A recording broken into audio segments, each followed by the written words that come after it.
Hi guys, gagawa ko ng tutorial about dito sa nabili kong Mopax na MDL. So ito siya.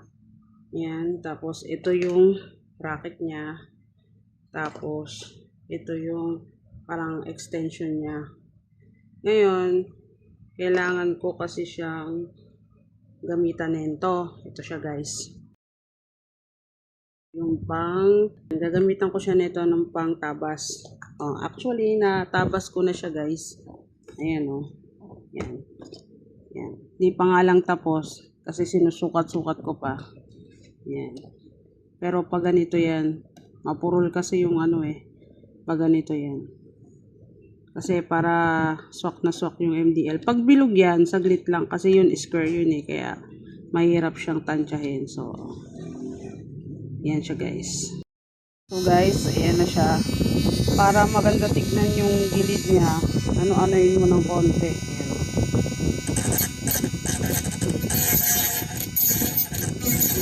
Yung mga medyo matitigas na yan.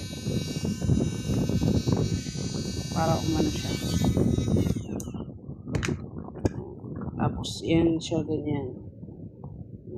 Tapos, ngayon, nilagyan ko ng para mas umigpit. Yung pang body bolts na pang ipit. Yan, kasi ang gagamitin kong ito, yan. Ganyan yan siya. Ko siya. Nakakabit ko siya yan dito. Yan. Kasi, pag nilagay mo siyang ganyan, sasakto yan siya Wait lang. Yan, bali, ganyan siya guys.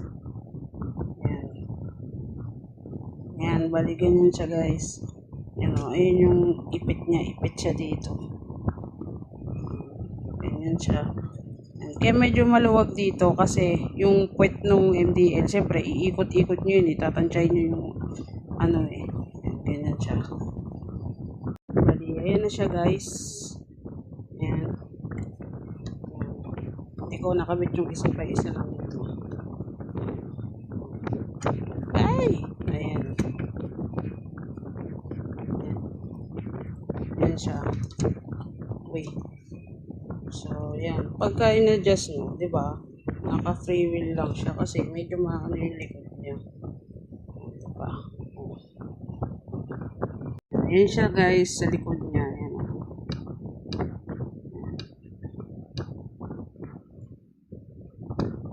Yan. Yan siya. Yung spray rings yan. Discarter nyo na lang yan. Yan lang pinakatabas niya yung dito. Kaya dahan-dahan lang. Just gumamit kayo nung ganun. Kasi para hindi siya masyadong pangit kasi pagka tansya-tansya lang. Ganyan siya. Ganyan siya guys. Yan. Ganyan siya after kong matabasan. Ganyan siya.